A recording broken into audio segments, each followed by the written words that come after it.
got? Well, let's kick off straight away with the BBC debacle.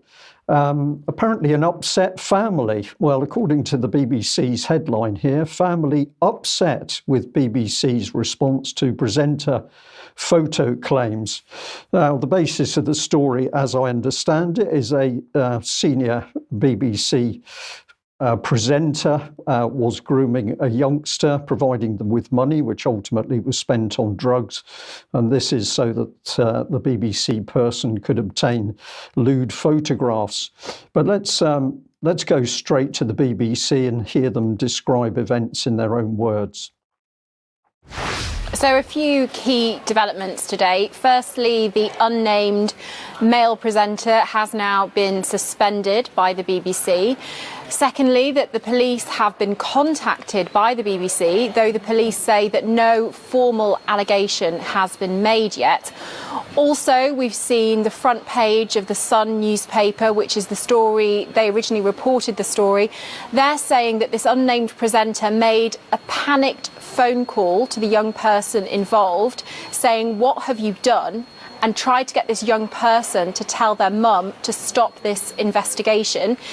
The family of this young person have also told the Sun newspaper they're very upset with the BBC's statement today, saying that the BBC at no point after they made this initial complaint in May contacted them for a proper interview. Now, the Director General, Tim Davie of the BBC, said today that when the initial complaint was made in May, the BBC's investigation team began looking into it, and it was only last Thursday that they received new information that was revealed to them that was different to the original allegations. And Tim Davie also said that the BBC are now in contact with the family of this young person. Well, there we are.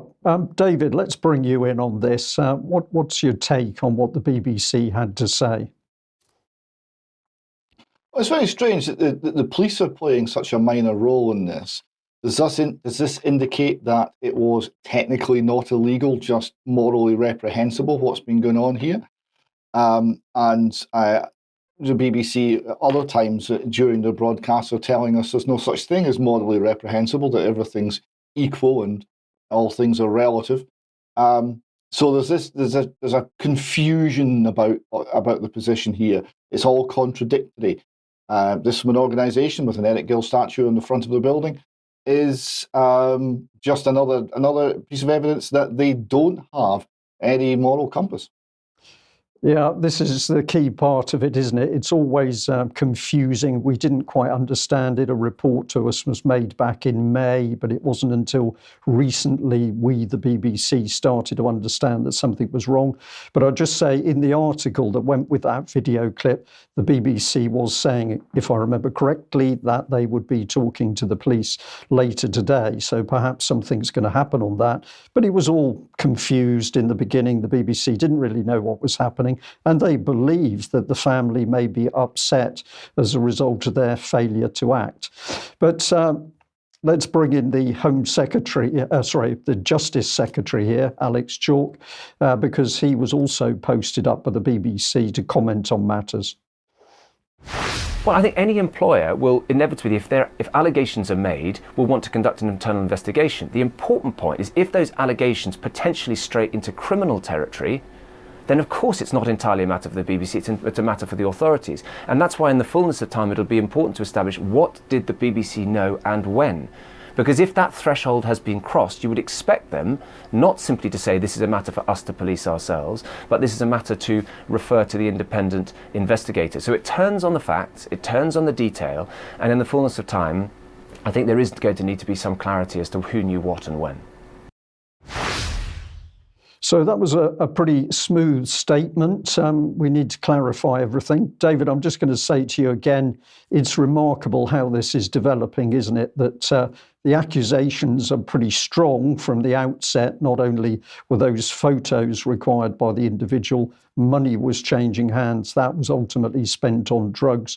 But at the moment, it's all being presented with a ultra smooth calmness. Oh, relax. Let's just see what the facts are. And the facts, as I understand it, are there are bank statements. Right? I mean, there's hard evidence. It's not It's not one person says one thing, another person says another. There's an audit trail in this particular case. I'm confused, I'm perplexed as to why, if the BBC knew about this since May, we're still at a point where they can't name who the person is. Right? This seems to be having a very destabilising effect on the whole organisation, because we've seen on social media TV personality after TV personality put in the frame for this and having to come out and say, this is not me, and having their reputations, at least temporarily, hauled through the mud in the process. There seems to be a very slow response to BBC in terms of how they're managing the situation. Very poor indeed. Indeed. Well, I'll just add in here that one of the concerns Mike Robinson had is that we're seeing quite a substantial backlash, we might say quite rightly, from some of the people who've been named on social media and say nothing to do with us. We've got Ryland Clark, Gary Lineker, Nikki Campbell, Jeremy Vine, John Kay. They are all saying we've had a really distressing weekend. This matter is nothing to do with us. But of course, does this take us towards ramping up support for the online harms bill, which of course is going to mean some draconian censorship for all of us? And I know Mike Robinson has been following that one closely. So some of those individuals talking about malicious communication on social media and the need to speak to their lawyers about defamation. So we'll watch this one